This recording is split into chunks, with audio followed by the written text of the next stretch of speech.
Fala pessoal, tudo bem?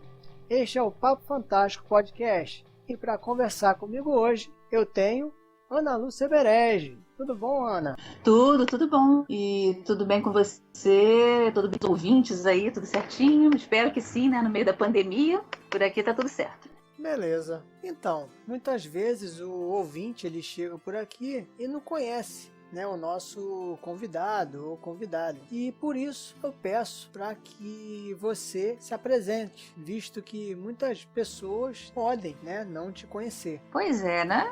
Com certeza muita gente não conhece, né? Mas eu sou Ana Lúcia Berege, eu moro aqui em Niterói, no Rio de Janeiro. Trabalho na Biblioteca Nacional, já há mais de 20 anos lá na divisão de manuscritos da Biblioteca Nacional. Sim, eu estou responsável pelos livros medievais da Biblioteca Nacional, aquelas coisas bacanas, né? Legal. E além de bibliotecária, eu sou escritora de fantasia, principalmente para jovens, né?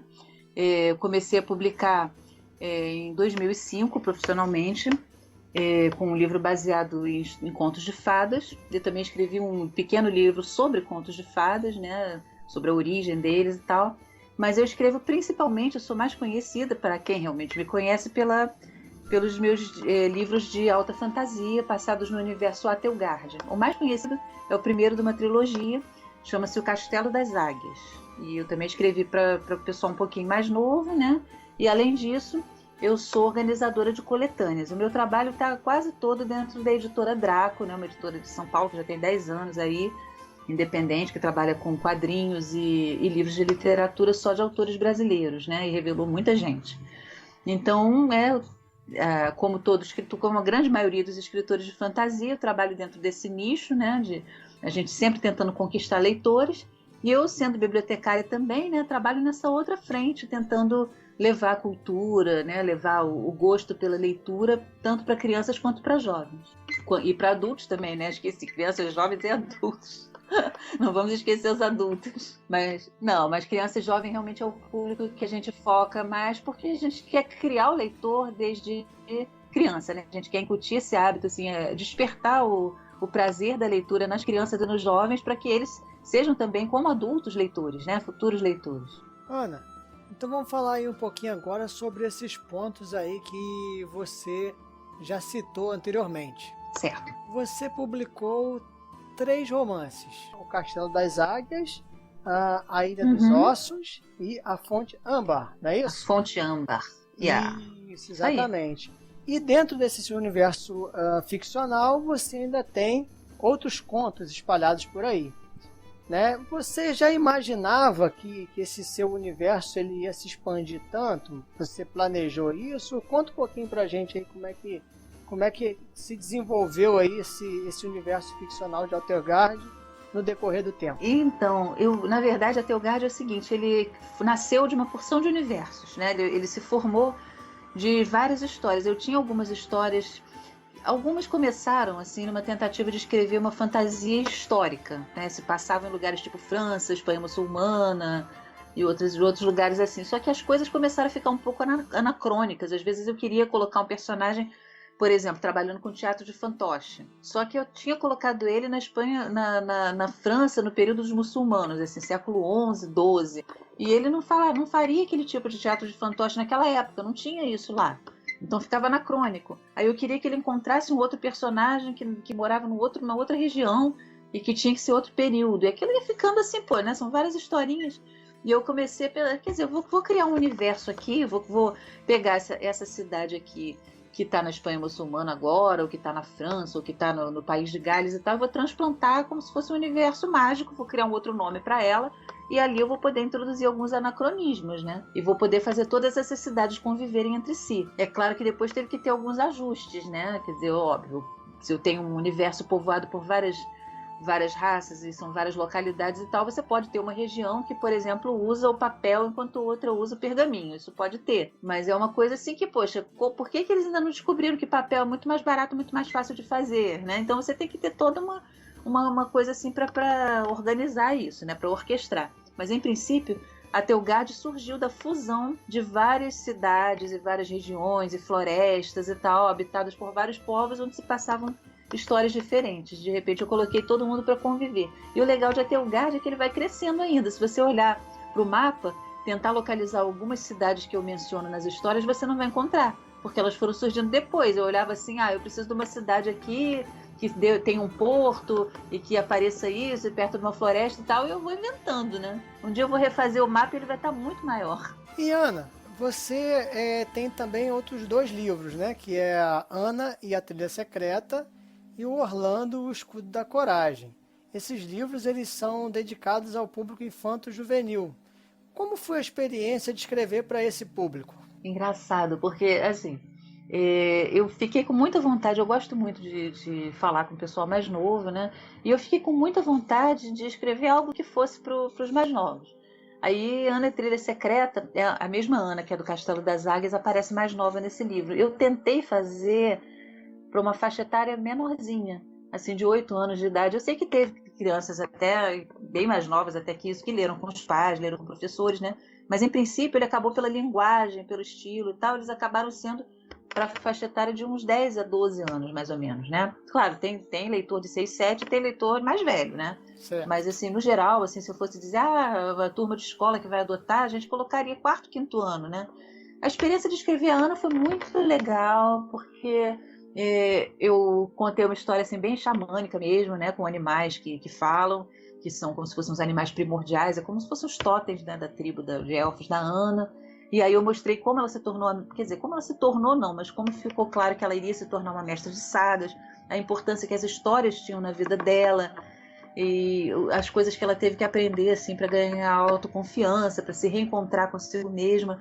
Então foi uma história, assim, muito, muito legal de fazer. Eu acho, talvez, não é o meu livro preferido do público, mas eu acho que foi o livro que eu mais gostei de escrever, sabe? E é curioso. E aí, quando chegou no Orlando, eu estava com a Ana, né? Estava vendendo a Ana lá na Bienal do Livro, e chegou uma senhora e olhou e tal, e perguntou se eu tinha um livro assim de menino. Aí eu, não, mas... porque eu tenho um neto, eu queria comprar para ele, eu achei tão bonitinho, mas como tem uma menina na capa, ele não vai querer ler.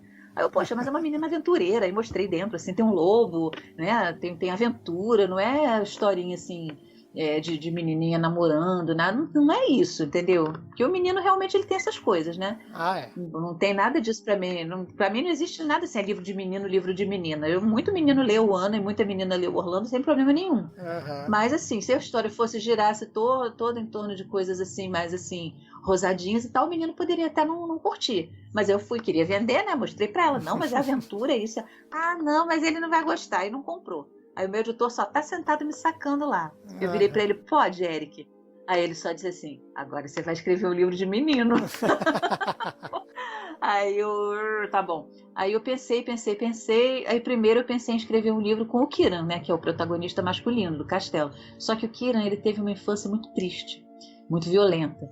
Aí eu pensei, não, a Ana, ela tem um passado da história dela que houve violência, mas ela é uma criança amada, né? Eu queria que as crianças retratadas nessas histórias fossem crianças amadas. Certo. Pode não ter, eventualmente, mãe, pai. O Orlando tem pai e mãe, a Ana não tem. Mas tem avós e primos, assim, que gostam muito dela e tal.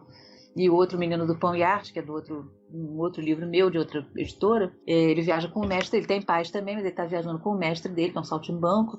Então são todas crianças, assim, que são amadas, que têm conflitos, né, que têm que enfrentar problemas e tal, mas são crianças basicamente assim, amadas, felizes e tal. E aí eu fui pensando em todos os personagens meninos que eu tinha, quem poderia dar uma história interessante, e veio o Orlando, que tinha aparecido com 8 anos de idade em A Ilha dos Ossos. Nesse livro ele aparece com 12, né? Ele é um futuro mago, mas ele também tem um pendor assim para ser cavaleiro, e ele treina um falcão vesgo para caçada, né? Então eu demorei um pouquinho até perceber o tom do Orlando e ver que ele não é uma jornada xamânica, tipo a da Ana, é uma história de cavaleiro, então ela tinha que ter outro tipo de dinâmica, né? E acabou ficando um livro que eu considero um livro que vai agradar mais ao público-alvo dele, de crianças, né? Certo. Então, foi uma experiência muito legal. Inclusive, no ano passado, ele ganhou o prêmio Odisseia de Literatura Fantástica, né? Na categoria Narrativa Longa para Jovens. E eu fiquei muito feliz. Então é um livro pelo ambos, né? Todos eles, na verdade, mas assim, são livros pelos quais eu tenho muito carinho. Gostei muito de fazer. E vou te falar, foi Foi interessante porque são livros mais sintéticos, né, com menos tramas paralelas, livros que tem que ter mais ação, tem que ter as coisas acontecendo mais rapidamente, ser mais objetivos. Então eu aprendi muito com essa escrita, né? Quem sabe um dia eu consigo escrever realmente para os menorzinhos, né?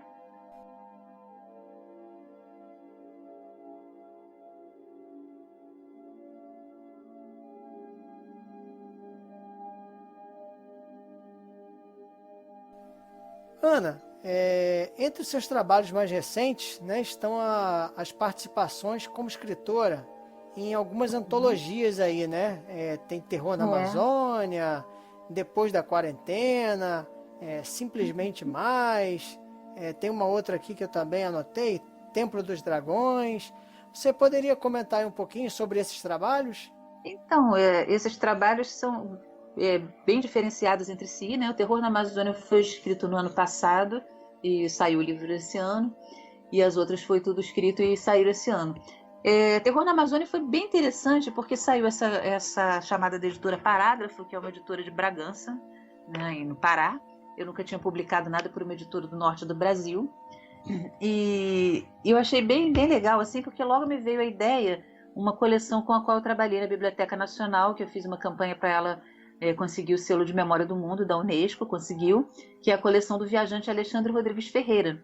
Ele percorreu a Amazônia brasileira, né, junto com desenhistas e um botânico, né, e lógico, né, um bando de gente para carregar as coisas, bater mata e tal, durante 9 anos, no finalzinho do século XVIII. E aí eu dei uma relida naquilo que eu tinha visto sobre o Alexandre para escolher um personagem, para escolher uma localidade, né, e inserir ali um elemento sobrenatural, no caso de terror, né, ligado realmente àquela a incursão daquelas pessoas pela Amazônia. Então ficou uma história que eu gostei bastante de escrever, está tendo um bom feedback, né? Quem quiser adquirir, o livro existe impresso e e-book está muito bacana, vende na Amazon e tal, ou então na Parágrafo mesmo. E os outros 3 foram coletâneas organizadas por amigos, né? Pessoas assim que reuniram, fizeram chamadas ou no caso da Simplesmente Mais, reuniram grupos de amigos. Depois da Quarentena é organizada pela Rosana Rios, assim, uma pessoa de peso mesmo na literatura para jovens, né? Trabalha um pouco com fantástico também. E foram contos, tipo, acabou a quarentena, o que aconteceu? Então teve gente que colocou coisas mais fantásticas, o meu foi bem realista. O Simplesmente Mais foi sobre pessoas, mulheres, né, no caso, que são más, ou então são vilanescas, ou então são, no meu caso, né, uma pessoa durona, mas ela realmente não é má, mas ela é levada a fazer algo assim meio horroroso pelas circunstâncias.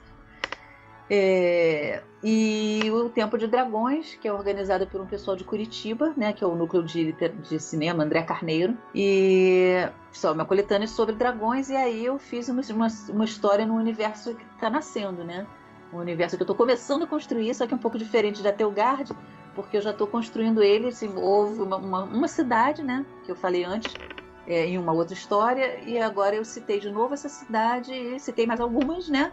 E no momento eu estou escrevendo um conto que também se passa nesse universo em outra localidade. Então é um universo sem nome, né?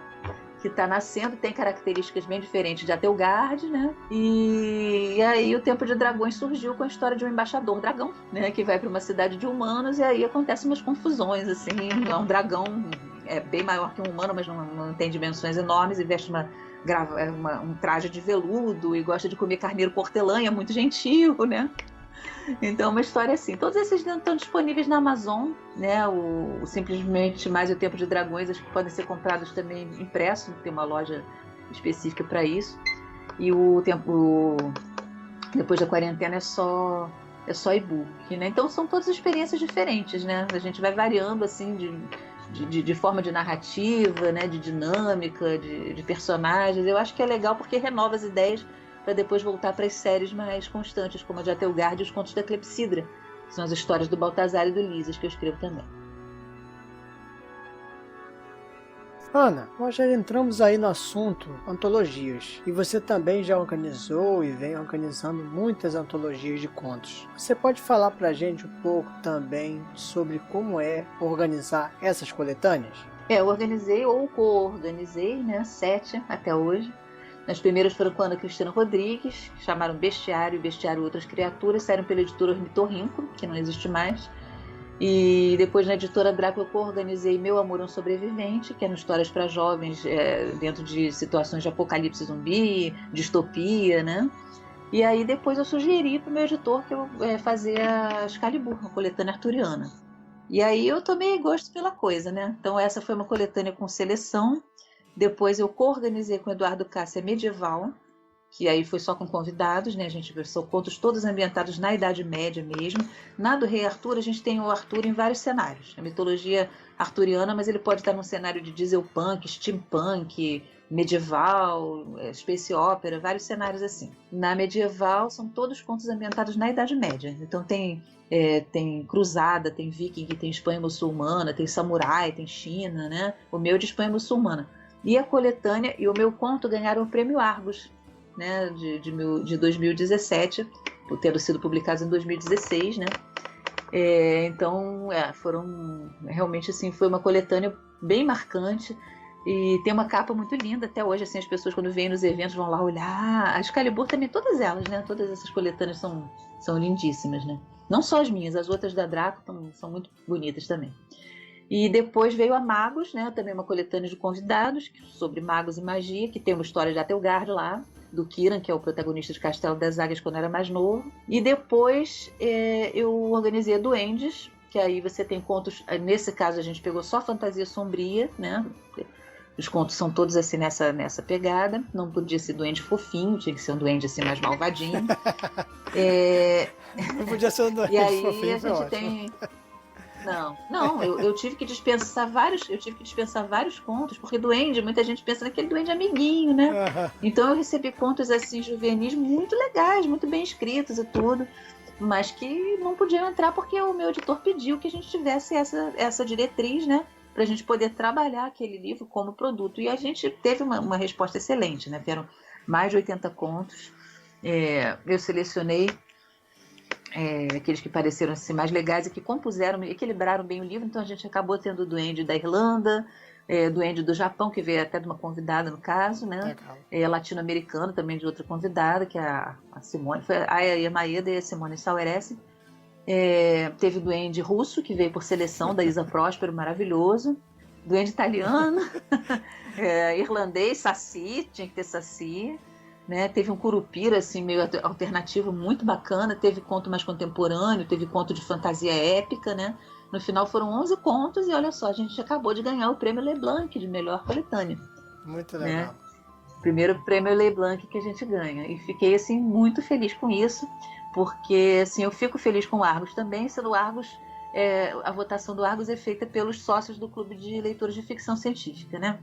Enquanto que o Leblanc, ele faz uma primeira fase de aclamação popular. Então, realmente, ele depende das pessoas terem muito voto para estar entre os finalistas, né? Eu saí falando com as pessoas, com os autores, para a gente conseguir votos e tudo mais, e colocamos lá. Só que chegou lá, aí um júri especializado, a gente que entende, né, de literatura.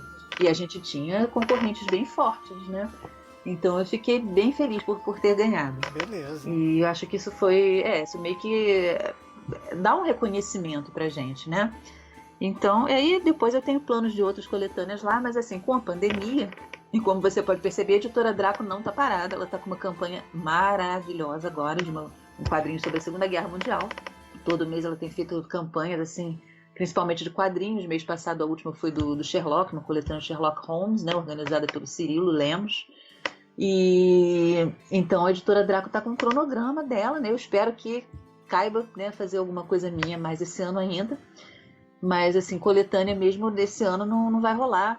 Mas eu tô com bastante plano, né? A minha organização lá. E tô com meus planinhos, assim, de participar junto a amigos de outros trabalhos, porque coletânea é um negócio muito bacana, sabe, Robson? A gente revela autores novos, a gente pega temas, assim, que são muito instigantes. A gente junta pessoas em torno de fazer alguma coisa bacana e é um processo muito legal de você apresentar um produto bom, bem equilibrado. Eu acho que as coletâneas, agora a gente até tem algumas revistas. A gente tem a Mafagafa, Trasgo, né, a Literomancia, tá saindo a Literatura Fantástica também, tem a Taberna, uma revista muito boa. A Taverna, aliás. Taberna é sinônimo, né? Mas a revista é Taberna. Sim. Então agora a gente até que tem umas revistas muito bacanas, mas até pouco tempo atrás não. Então quem supria essa coisa de você trabalhar com a ficção curta eram muitas coletâneas, né? E os contos publicados assim solo na Amazon e tal. Mas coletânea eu acho muito legal porque você pega um livro e você consegue ler 12 contos, né? De autores diferentes, né? Sobre uma temática ou dentro de um gênero. Então eu acho incrível. Eu acho que coletânea é um negócio muito legal. É uma das coisas que eu mais curto fazer, organizar e participar dela.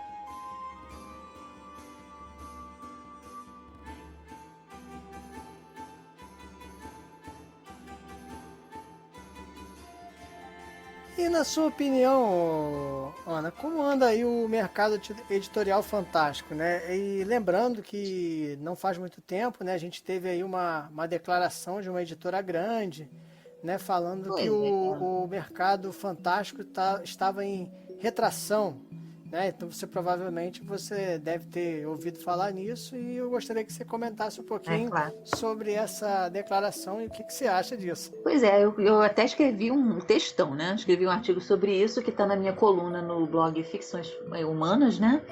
Que é o Na Mesa do Escritor, falando sobre essa ideia da retração. Então, na verdade, o que acontece? A gente já tinha uma retração. Primeiro que a gente não é um país de leitores. Os leitores aqui, por prazer, são muito poucos. A gente lê cerca de 4 livros por ano, é muito pouco. Aí, você teve um período realmente em que a ficção fantástica cresceu um pouco, apareceram muitos autores, novas editoras e tudo mais. Mas, assim, foi um período curto e esse fenômeno que eles tinham visto com a venda, por exemplo, de Game of Thrones ou dos livros do Harry Potter, uns poucos outros, eles foram impulsionados pela mídia, né? Então, um livro como esse do Sanderson, que chegou aqui sem ter uma série de livros por trás, como foi o caso do The Witcher, por exemplo, né? Ou uma série de TV, ou uma franquia de produtos e tal. Ele foi um livro que teve vendas modestas, como todos os livros do nicho fantástico, né? Mesmo os estrangeiros, mesmo os que são badalados lá fora, que não são impulsionados pela mídia. Nós somos um nicho, as pessoas que leem ficção fantástica são muito poucas. Gente que lê o Harry Potter tem as dúzias, tem muita gente. Agora, gente que lê outras coisas, outros livros de ficção fantástica, não são muitos, né? E aqueles tijolões, assim, de um autor que se conhece. Bom, então, sabe, você teve uma retração no mercado, em todo o mercado. Você só teve vendendo livro best-seller, desses, assim, de indicados, assim, livros religiosos, livros de autoajuda e um ou outro, assim, que é lançado, que é escrito por um Felipe Neto, que é escrito por um youtuber, é escrito por uma celebridade, esses aí vendem, né? Ou é indicado, assim, por formadores de conteúdo, de opinião, né? Influenciadores digitais, essas pessoas assim. Fora isso, né? As tiragens são menores, as vendas são mais modestas, então, de repente, a Leia teve uma expectativa em relação àquele livro, porque ele realmente é um autor lá fora, o Sanderson, né? Um autor, assim, muito conhecido lá fora, um autor prestigiado, é um excelente autor, né? Só que aqui no Brasil ele praticamente não tem nome, ele está só dentro do nicho, então o nicho é pequeno, né? Então eu acho que a expectativa deles foi muito alta em relação a esse livro. Eles teriam que ter umas tiragens mais modestas, trabalhar o livro de outra forma e de preferência olhar para os autores nacionais também, né? Também seria bem legal, porque a gente faz coisas aqui muito maravilhosas. E Ana, qual o papel das editoras aí, né, chamadas pequenas, né, mas não de maneira pejorativa, claro, né? Claro. São as editoras independentes, né, como a gente também chama, como é o caso da Draco. Qual é o papel dessas editoras nesse mercado aí, nesse mercado editorial brasileiro? As editoras pequenas estão fazendo milagres, sabe? Elas estão fazendo um trabalho muito bacana, estão se reinventando, algumas estão se especializando. E você vê também que existe uma clara especialização dentro dessas próprias editoras. Quando elas saíram, assim, publicavam livros, publicavam coletâneas, né? E mais ou menos, cada uma, lógico, dentro do seu estilo, né? Mas agora elas começam a se afunilar e fidelizar o público, né? Então, por exemplo, a gente vê a editora Wish. A Wish, ela está se especializando em fazer livros lindíssimos, né? Que não vem só o livro, você recebe vários produtos junto, você recebe marcadores e coisa de porta, livretos, né? Os livros são ilustrados, são capa dura. Eles estão trabalhando muito com obras que estão em domínio público e fazem traduções a partir dos originais, né? Como os livros de contos de fadas, inclusive os contos de fadas originais que eu tive a honra de fazer o prefácio, né? E depois de fadas nórdicos, e agora tem os celtas. Eles estão também com contos que vêm, você faz uma assinatura no Catarse e recebe todo mês um conto traduzido do original. Então eles fidelizaram em fazer coisas do século XIX, fidelizaram em fazer esses clássicos assim maravilhosos, né? com esse público. Você tem outros, o Sebo Clepsidra, que também parece que trabalha com textos mais tradicionais, assim, com novas traduções, né? Tem o Bandeirola, que tá chegando agora para trazer também obras clássicas, inclusive vai trazer agora do Braulio Tavares, um livro assim, conhecidíssimo, que é O Mundo Fantasma e a Espinha Dorsal da Memória, que eu já tenho, mas eu vou comprar de novo, né? A Draco, ela incrementou muito mais o trabalho dela com quadrinhos, né? Que no início foi pouquinho, no início eles eram mais voltados mesmo para literatura. Agora a gente vê que tem bem menos literatura, né? Tem poucos autores de literatura e coletâneas em relação ao que tem de quadrinhos, mas está abrindo espaço para quadrinistas e um trabalho cada vez mais excelente nessa área. Não que a nossa literatura não seja, tá? Nossa literatura continua sendo maravilhosa, como sempre. Né? Só que em vez de você investir numa grande quantidade de números, de publicações, a gente está investindo numa quantidade menor, mas produtos mais bem trabalhados, né? Mais bem trabalhados e junto ao próprio público, né? E outras editoras também estão encontrando o caminho delas, né? Você vê editora trabalhando com essas plataformas de catarse, editoras trabalhando com obras diferenciadas, né? Tanto traduções quanto obras nacionais, e outras aparecem para fazer coletâneas também. Então eu acho que as editoras encontram o caminho delas, elas estão se reinventando, porque realmente, né, há mudanças no mercado editorial, fechando todas essas livrarias, né? Várias já tinham decretado falência, né, trazido problemas. A Amazon embarcando praticamente tudo, né? As editoras estão trabalhando bravamente, estão criando os próprios eventos. Esse ano, por causa da pandemia, não teve, mas ano passado teve vários eventos das editoras pequenas, assim, vários encontros, né? Elas se fazem quase que guildas, né? Para poder trabalhar, assim. Grupos de autores também se juntam para fazer os próprios trabalhos, autores independentes estão surgindo. Então eu acho que o mercado está em movimento, ele está produzindo muita coisa. Você não pode dizer que esse mercado está parado, né? O que você pode ver que está acontecendo menos é você ter menos aquela coisa de as pessoas irem para evento, comprar livro no banquinha. Até porque tem menos eventos físicos, né? E eles são caros, né? Você ir hoje, você participar de uma Bienal, participar de um salão ler, participar de qualquer evento assim, a editora paga o dinheiro, né, que de repente acaba não compensando as vendas, né? De repente compensa mais ela investir no marketing digital, ela fazer um evento próprio num local assim que ela vai levar mais o público dela, né? Fazer eventos alternativos. Eu vendi muito livro na Feira Medieval do Rio de Janeiro, por exemplo. Eu cheguei na Feira Medieval com chapéu de duende, com capa e com aqueles livros com aquelas capas lindas ali, vendi bastante ali, né? Sabe? Então a gente tem que procurar esses lugares assim, sabe? Eventualmente, né? Se a porta se fecha, você abre a janela. Para isso que a gente está aqui, né?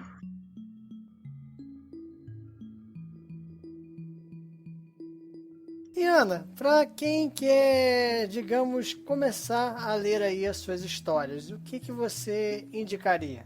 Mas aí depende tanto da pessoa, né, Robson? Mas se for criança, jovem, eu recomendo os livros, né? A Ana, o Orlando e o Pão e Arte, que é meu outro livro, que é pela editora Escrita Fina, que é a história do menino saltimbanco. Se for mais para adolescente, assim, curtir histórias de fantasia épica, com elfo, com aventura, um pouquinho de romance também, que existe, né? Aí vai pro Castelo das Águias, a Ilha dos Ossos e a Fonte Amba, sendo que o castelo é mais para adolescente de 13 para cima, e os outros já tem uma pegada até um pouquinho mais adulta, apesar de serem histórias sequenciais, né? Porque ele já tem outro narrador, já varia um pouquinho. E se for uma pessoa que, eu sou adulto e tal, não tô afim de ler história de elfo, não tô afim de romance, não sei o que, aí vai pras coletâneas catar meus contos, depende do que a pessoa curtir, né? Eu gosto de contos medievais, pego o livro medieval. Eu curto mais uma pegada mais de terror, né? De repente vai procurar as minhas historinhas de terror que tem por exemplo, na Trasgo, na coletânea do Dargonautas, Martelo das Bruxas, é meio terror também. O Duendes também, ele tem várias histórias de terror. A minha não é terror, é fantasia dark, né? A minha tem essa pegada de fantasia dark também. Então, eu acho, sabe, tem várias coisas. Se uma pessoa chegasse, por onde eu começo? Eu necessariamente igual na Biblioteca Nacional. O que eu faço para pesquisar? Depende. Você quer ler Machado de Assis ou você quer ver um documento do século XVIII? Então depende da pessoa, né? Depende da pessoa, leitor. Depende do gosto da pessoa, né? Você, não, quero conhecer toda a sua obra. Começa pelos livros da Telgard, para ter uma boa noção, assim, de como é a minha escrita, meu estilo narrativo. O meu estilo narrativo normal, natural, assim, que é a minha voz de contador de histórias, sabe, Robson? Você pode encontrar mais bem definida dentro desses livros, né? Porque é um universo no qual eu transito, assim, mais à vontade. Eu conto histórias de uma forma mais coloquial, eu já estou mais habituada. Então é mais ou menos assim, como é que é a Ana Merege escrevendo, né? Eu acho que você me encontra melhor nesses livros assim, todos eles, inclusive os juvenis, né? Agora, nos contos, eu às vezes tenho uma forma de escrever um pouco mais diferenciada, né? De repente até agrada essas pessoas, né? Por exemplo, alguém leu meu conto Simplesmente Mais, que chama Vovó Nevasca, assim, cara, eu cheguei a sonhar com aquela velha. E o pior que a velha nem é tão ruim assim, né? Ela é só uma velha no pós-apocalipse, você tendo que criar 3 crianças, né? Então é complicado. Ana, a conversa tá ótima, é muito bom conversar sobre literatura, em especial literatura fantástica, mas o nosso programa está chegando no final. Então vou pedir para que você deixe aí seus contatos, as suas redes sociais, fique à vontade aí para poder divulgar o seu trabalho. Bom, eu sou fácil de encontrar nas redes, né? Meu nome é Ana Lúcia Merege, dá para me achar no Facebook, é a rede social que eu mais frequento. Eu tenho 2 blogs. Um é estantemagica.blogspot.com, que é um blog que eu tenho desde 2002 e já estive no IG, né? Agora está hospedado lá no blog. E lá eu tenho alguns contos meus, tenho até poemas, tem novidades, né? Então a pessoa meio que acompanha, e lá tem os links para algumas coisas minhas que estão de graça na internet, né? Se você entrar no Leia-me online, você vai encontrar link para uns 5 contos que estão na internet. E também para o blog do Castelo, que é o castelodaságuias.blogspot.com. Aí você tem o universo Atelgard lá de bandeja, né? Só não tem os livros de graça, mas tem conto para ler de graça, tem vários posts sobre o universo, vários artistas que colaboraram lá, tanto fanáticos quanto comissões, né? Eu estou no Twitter também, mas é uma rede que eu frequento pouquinho, no Instagram também, que eu vou assim para postar uma coisa ou outra assim que eu esteja lendo, por exemplo, uma foto assim quando eu estou na fim de fazer selfie, na hora que eu estou indo roubar traquinas de madrugada na cozinha. Mas assim, publiquei recentemente também um texto na Ciência Hoje das Crianças, para quem assina, né? Eu escrevo também para divulgação científica, divulgação de literatura. Enfim, eu acho que é mais fácil me achar por aí, por esses blogs, né? Estante Mágica, a Estante Mágica de Ana, Estante Mágica blogspot.com e Castelo das Águias blogspot.com, para conhecer meu trabalho lá. Para me conhecer, me segue lá pelas redes sociais, né? Tô lá no Facebook, Ana Lúcia Merege mesmo. Vai me ver reclamando bastante da vida, né? Falando de livro que está de promoção na Amazon. Divulgando o trabalho dos amigos, que eu acho que é uma coisa que a gente tem que fazer. A gente tem que parar de ver os outros escritores como nossos competidores, né? Muita gente já entendeu que a gente está todo mundo junto nessa. E conto com a visita de todo mundo lá nos meus bloguinhos, tá? E por favor, gente, deixem comentários, né? Se alguém leu uma dessas coletâneas Simplesmente Mais, Tempo de Dragões, Terror na Amazônia, depois da quarentena, deixa lá as suas observações, porque esse feedback é muito importante. Além de ajudar a gente, porque sobe, dá mais visibilidade pra gente, ajuda também a gente saber o que o público está sentindo, né? Qual é a recepção do nosso trabalho junto ao público. Então é isso aí, pessoal. Muito obrigado e até a próxima. Tchau, tchau. Até a próxima. Tchau, grande abraço. É isso aí, galera. Mais um papo fantástico. Agora com uma periodicidade diferente. O programa é quinzenal. O programa de hoje que vocês ouviram foi um programa maravilhoso. A Lúcia Merege é assim uma escritora fantástica e uma pessoa maravilhosa, né? Uma pessoa gentil, que sabe lidar com as pessoas, né? Sabe lidar com seus leitores de maneira muito humana, né? E eu tive o prazer de conhecer pessoalmente a Ana há 2 anos, num evento em São Gonçalo, né? Até foi na mesma oportunidade de também conhecer a Cristina Pezel, né? Outra escritora também maravilhosa. E, cara, realmente não tenho o que falar dessas mulheres incríveis aí, fantásticas, né? Além de talentosas, são seres humanos incríveis. Então foi um prazer, né? Uma alegria muito grande poder gravar com a Ana. Tivemos alguns probleminhas técnicos, né, e tal, mas sempre com muita paciência, sempre com muito carinho, nós superamos, né, esses problemas aí e pudemos trazer aí um programa legal para vocês. Bom, meus recados são os de sempre. Não deixe de compartilhar o programa, né? Não deixe de divulgar o programa aí nas suas redes sociais. O nosso Papo Fantástico, ele tem uma página no Facebook e você também pode ter acesso ao Papo Fantástico pelo meu Facebook, né, o meu perfil pessoal, e também pelo meu Instagram, tá? Então também e também pelo meu Twitter, né? Você sempre vai poder também ter acesso às novidades do Papo Fantástico por esses canais. No Facebook você me encontra como Robson Santos, no Twitter Robson Santos, você também me encontra no Instagram como Robson Santos Escritor, e também tem o meu site, tá? Que é o robsonsantosescritor.wordpress.com. Então é isso aí, muito obrigado, né? Se você chegou até aqui, valeu, e até a próxima, se Deus quiser. Daqui a aproximadamente 15 dias, né? Estaremos aí de volta com um novo programa, tá? Um abração e tchau, tchau.